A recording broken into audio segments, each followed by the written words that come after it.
I'm not sure if I like this makeup look or if I don't like this makeup look personally. I mean, I was kind of trying to experiment and I was like, let's do a smoky wing and let's put on a red lip, and I'm not sure how well this is translating on camera, but I hope it's okay because today's video is going to be an exciting one for me at least.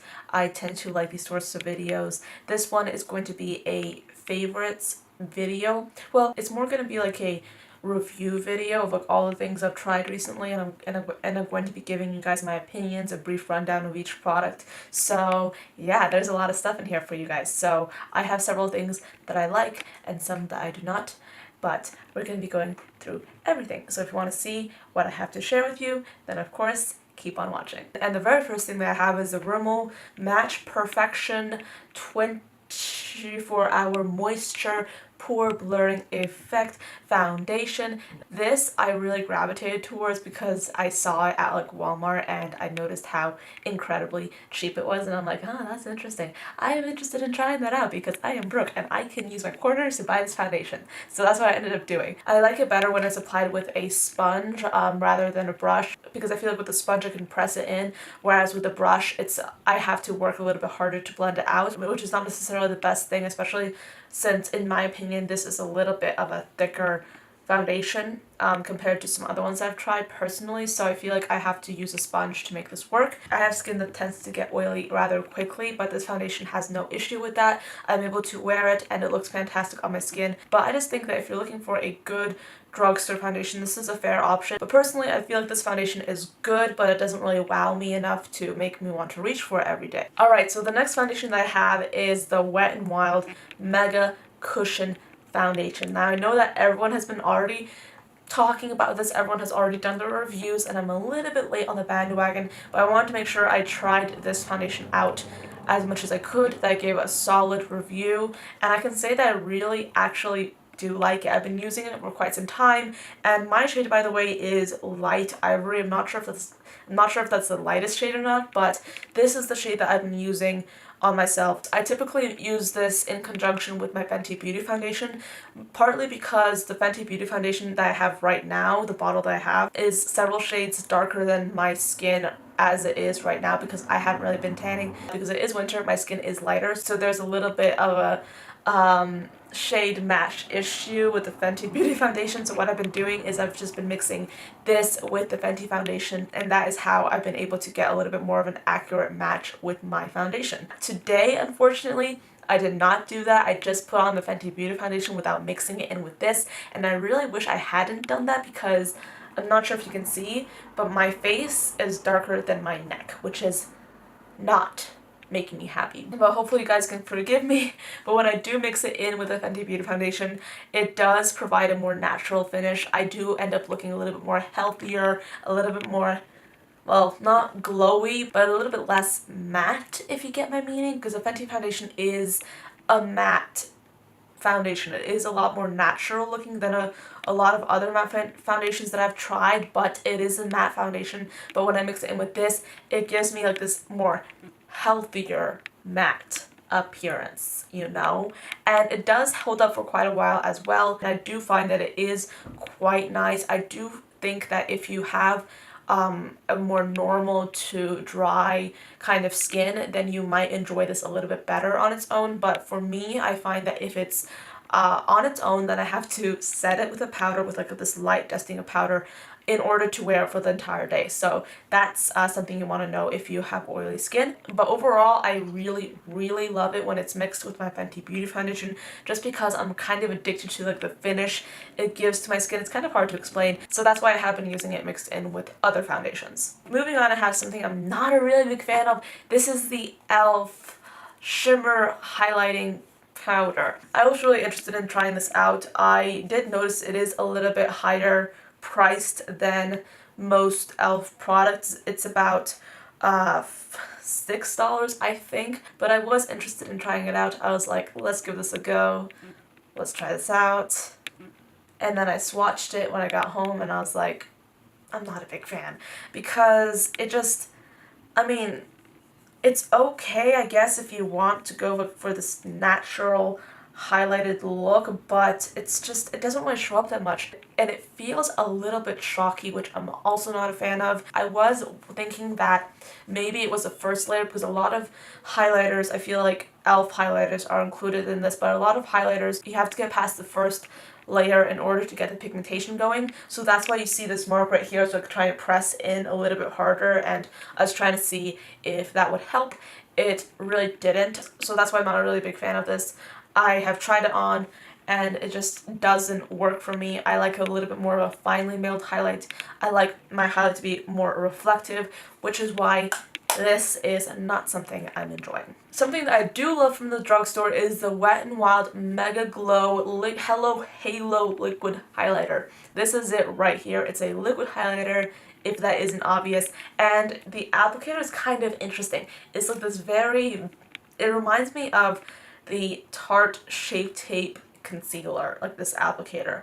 And when you apply this, you get an immensely reflective, immensely buttery, amazing highlighter that I really love. And then that's what it looks like when it's blended out. Just look how beautiful that is. You can apply this directly to your skin using the applicator and then use a brush to blend it out, or you can just apply it to your hand and then pick it up from your hand with a brush and then apply it like that. I prefer just applying it directly to the skin and then blending it out. I feel like that way I get the most shebang out of it, if you know what I'm saying. In general though, this is a really amazing highlight. I've been wearing it for quite some time. This is something that I've been obsessed with, and I'd highly recommend it. Now, I'm not sure if you know this or not, but my favorite mascara or lash primer used to be the Wet n Wild Photo Focus Lash Primer. I was in love with this. I'm still in love with this. I think it's an amazing lash primer. Bought it countless times because I've just worn it obsessively. It's a really good product. So I went to the drugstore when I was out of this one, and I was like, I need to get a new one, but where is it? It's gone. And I was like, okay, well, it's probably sold out. So let's check online and see if they have it online. I looked online, couldn't find it. It was sold out. So I was like, okay. I mean, I was on my phone checking it, and I was like, okay, it's not gonna work. I can't find this anywhere. I need a lash primer, so let's try a new one. So this caught my eye, and I was like, okay, let's try this out. This is a kit where you have this mascara, and you have these lash fibers that you put, and they're supposed to lengthen and they're supposed to thicken.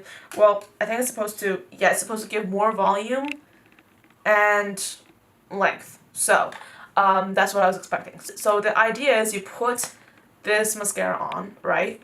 And then you put these lash fibers on, and they resemble like these little cotton fibers. Like, they're so weird. And so I was like, okay, let's try this out. So I did what they said. I put this on, and then I was like trying to put these onto my lashes, and it just, I had to do this, like I had to just maneuver this for about 1 minute. I just wasn't getting anything. Like, I could tell that they weren't really adhering to my lashes the way I wanted them to, and I noticed that with this, with this one that's discontinued apparently, it took me it did not take me that long to apply this to my lashes. But anyway, I was trying to work with this, I was trying to maneuver, I was spending as much time as possible applying these lash fibers to my lashes, because I was like, I have to make this work, I have to try this out, let's try this out.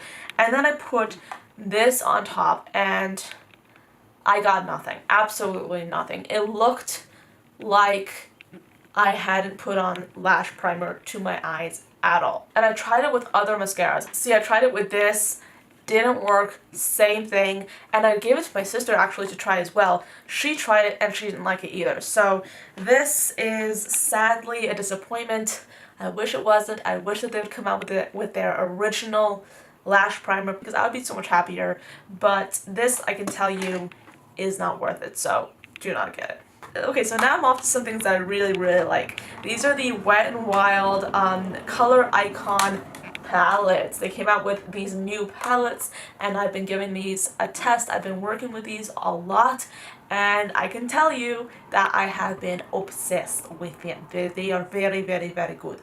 I'm actually wearing this one on my eyes today, which is this palette right here. I'm wearing this, and I chose these two colors along with a little bit of this and a little bit of this, I chose those colors. And then for my inner corner, which is like this goldy color that you see right there, I chose this color from this palette right here. So the palettes that I have are not a basic peach. I have a Nude Awakening, alright? And then I have the Comfort Zone palette. This is an update on the original Comfort Zone palette from Wet n Wild. They have discontinued this and they're bringing out this. And I can say that unlike the Lash primer, this is a lot better than the old one. I think I must have already put this up, but I filmed a video where I compared this palette with the old Comfort Zone palette. I did extensive swatches, I did a full-on review, I did a tutorial, so I was very, very detailed in that video, so if you want to check it out, it'll be linked down below, or it will be on my channel. So this palette I've been obsessed with, but my favorite, personally, the one I've been wearing the most is this one right here, Nude Awakening. It's just such a perfect neutral palette, and the blacks and the mattes are creamy, it works so well, and you can see by the crack right here just how much I've been into this palette. Next up is something a little more expensive. This is the Blushing Berries palette by Dose of Colors. This is one that I have tried extensively, that I've experimented with, that I've, tried, which is what you do to a palette. And I can say that I have been enjoying this. This has 5 colors in it, and it is quite beautiful. I actually posted a photo of this on my Instagram page, and I accidentally said it was the Jouer Blushing Berries palette, and then my friend called me out. She was like, why? No, it's the Dose of Colors, and I'm like, crap! And I changed it, so it's all good. But in general, these are some really beautiful shades. These are some creamy mattes. They work really well in the eyes.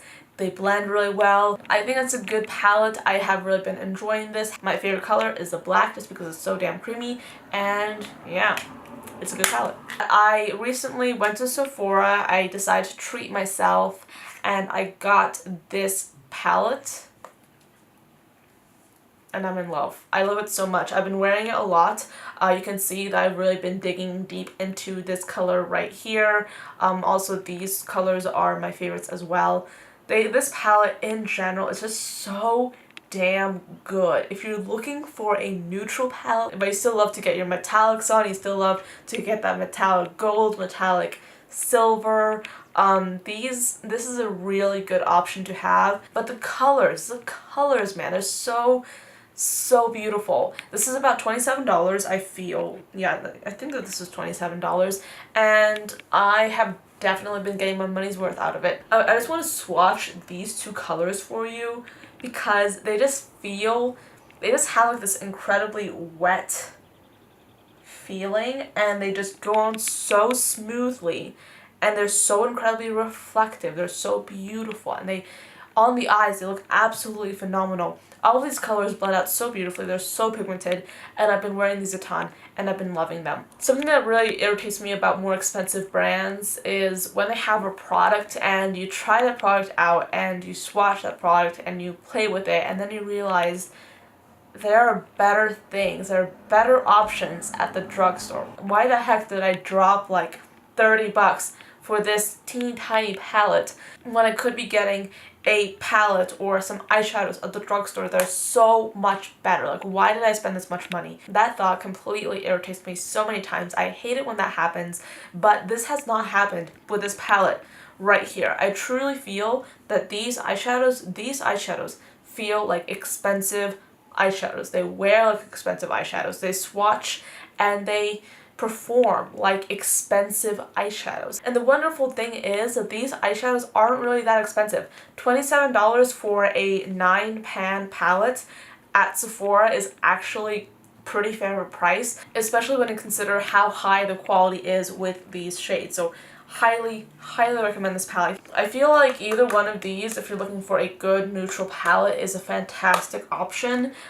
This is a little bit higher quality than the Wet n Wild one. However, the Wet n Wild one is like $6, I think $5 even. And this is $27. So it depends. Like, do you want to get a palette that's a little bit more expensive, or do you want to get something that's a little bit like better for your wallet, I guess. But both of these palettes are palettes I've been obsessed with recently that I absolutely love. So these, both winners in my book. Alright, now when it comes to lip stuff, I have I have some really nice products to share with you guys. This first one is from Wet n Wild. This is the Velvet Matte Lip Color. And this is pretty good in my opinion. This is in the shade Looking for Truffle. And this is it right here swatched. It is like this really beautiful rose pink color. It's a very deep pink. I've really been enjoying this. I like how it's creamy and it feels really nice on the lips, but it doesn't really move around that much because it does dry down. It blends out quite nicely too, which I do like. Also, something from the drugstore is the Lasting Finish by Kate lipstick from Rimmel London. This is in the shade number 45. I've been wearing the Kate Moss for Rimmel London lipsticks for years. They were one of the first makeup products that I actually even bought. I remember wearing the Kate Moss Rimmel lipstick in the shade number 17 and feeling so incredibly glamorous and so like proud that I was like wearing Kate Moss lipstick because you know it's Kate Moss and it was good lipstick, so you know. But this is the shade number 45 and it's a nude. This is what it looks like. It's like a very cool tone color. It looks quite nice on the lips. It's a very nice spring shade. It does have a creamier finish. It's bordering on the edge of glossy, and I like how it's not too thick and it's moisturizing and it just feels so good on the lips. It doesn't really last that long because it is a lipstick, but if you're looking for a good lipstick, this is one that I've really been enjoying for quite some time. Okay, so moving on, this is a Jordana Cosmic Glow holographic lip gloss. Now, they have several shades of this. They have an orange one, they have a blue one, and then they have like a pink and purple, I think. They have some pretty crazy shades, but I decided to get this one. I felt like I'd be wearing this a lot more often, and I was right. I've been wearing this for quite some time now, and I've really been obsessed with this. This is a lip gloss that is looking a little bit dirty because I've been using it so much, but this is what it looks like. It is essentially a clear lip gloss with like pink and holographic sparkles in it, and I like it a lot. I've been wearing it with a lot of pink lipsticks and even red lipsticks. It looks kind of pretty. I really like it. It is clear though. It has no pigment whatsoever and it does have glitter, but you do have to wear it with something, otherwise you look a little bit 2006 in my opinion, which is why I do feel like I have to repeatedly say that this is a clear gloss. So if you don't like clear glosses, you won't like this, but I don't mind it. I find that this is a really good gloss and I've been wearing it for several months now. Nowadays I don't really wear a lot of liquid lipsticks on their own because I just feel like that's too drying. So whenever I'm wearing a liquid lipstick, I do tend to wear a gloss on top, and recently I have been reaching for this one just because it's clear and doesn't really interfere with the natural color of the lipstick itself. I'd say the best for last. These are absolutely amazing lip products. I've been wearing them the most and I've been loving them the most, and they also happen to be the most expensive, which does tell you that I'm a Libra. But yeah, these are two Bite Beauty products. The first one is the Bite Beauty cream lip gloss in the shade Champagne Pearl. This is absolutely beautiful. It's a lip gloss, but it has like this metallic pigment to it. It looks like that. It is very, very saturated with pigment, so if you put it on top of a lip product, you likely won't really see the natural color of the lip product you applied underneath because it is its own color, but it is so incredibly beautiful. I especially love using this as a lip topper. A lot of times I like to put just a little bit of it on, and it just gives like this beautiful glossy metallic finish. It really is absolutely beautiful. I've been loving it, but something I've been loving even more than this is the Multistick in the shade Cashew. This I've been wearing every single day. I keep it in my backpack. I always am wearing it. It is absolutely beautiful. At school it is either this with a lip gloss or a lip balm. Like just those three options. That's what I've been wearing at school pretty much non-stop recently. It is absolutely beautiful. I love this. This is what it looks like right here. It is so incredibly creamy, which is amazing in the winter, and it's like this classic pink color that looks amazing no matter what makeup you have on, no matter what outfit you have on, and I've been obsessed. So this is my favorite lip product of like pretty much. I've been wearing this almost every day. So yeah, that is pretty much the end of this video. I know it was quite long, but thank you for sticking with me till the end. I hope you guys enjoyed this very thorough review of all the things I've been trying lately. There's a lot of stuff in here and I had a lot to say, so thank you for sticking with me till the end. I hope you enjoyed it and learned something new, and I'll see you guys later. Bye guys.